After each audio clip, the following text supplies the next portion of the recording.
As we're living through a fraught time in U.S. foreign policy, President Trump seemed to be more focused on optics.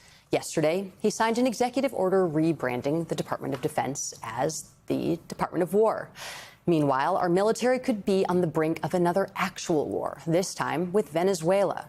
President Trump shared video of the airstrikes he claims were used against a drug-carrying vessel operated by the Tren de Aragua gang, military force that the White House so far has failed to provide a clear legal rationale for. This comes amid concerns over where the U.S. stands diplomatically, which were heightened as Putin, Xi, and Modi appeared to be quite cozy at a parade in China earlier this week. Joining us to discuss all of this is Ben Rhodes, former Deputy National Security Advisor under President Obama and an MSNBC contributor. Ben, I want to play some sound from Trump this week about his take on his record when it comes to solving wars. We solved 7 wars.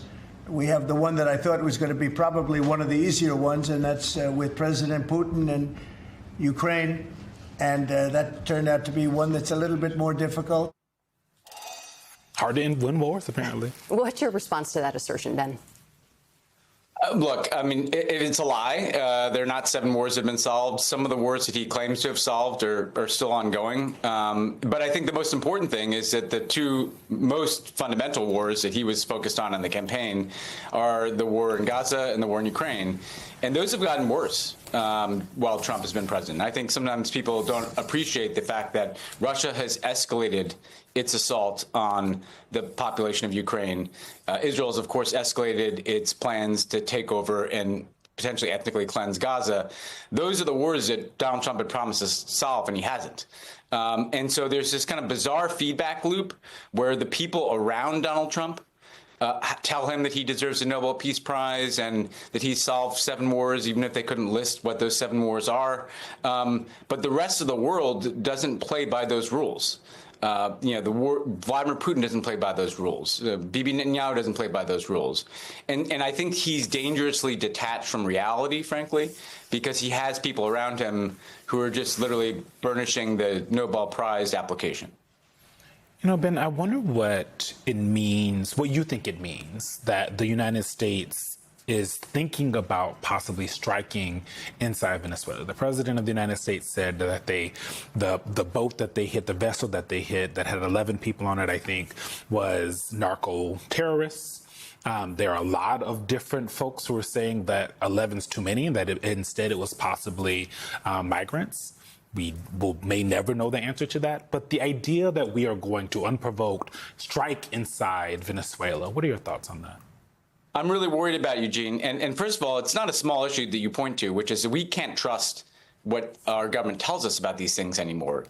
It's hard to believe that a speedboat with 11 people was going to go 1,000 miles to the United States with drugs, as Donald Trump told us. That's literally what he told us. He was going to the United States. It's a little far away for a speedboat like that to just drive all the way to the United States.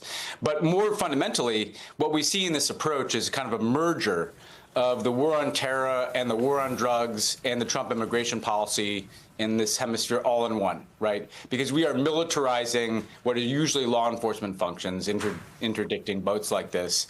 We are threatening to invade a very large country, Venezuela, where U.S. policy has failed to dislodge Nicolas Maduro for years with sanctions. Don't think that there would be some kind of simple regime change operation there. He's pretty dug in. He's backed by Russia and China. And we know that, Trump has made these threats to invade or take back the Panama Canal. And we know that he uses the Alien Enemies Act to deport people based on the idea that literally we are at war with Venezuela. That's the legal basis through which they've been trying, at least, to move people to El Salvador who are Venezuelan. So I worry about all these threads converging, Eugene, in a really belligerent foreign policy that Americans don't understand. The Department of War thing comes into this, too, because Trump promised his people that he was going to be the guy who ended forever wars. We've started multiple wars under Donald Trump. We've bombed Iran. Now we're bombing boats in the hemisphere. We're renaming the Department of Defense the Department of War. So just to take a dip into politics here for a second, is this what people signed up for? This is not exactly, America first isolationism.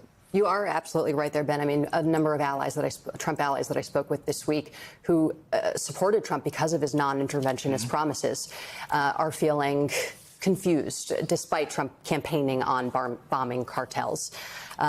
Anyways, that's all we have time for right now. Thank you so much for making time for us this weekend.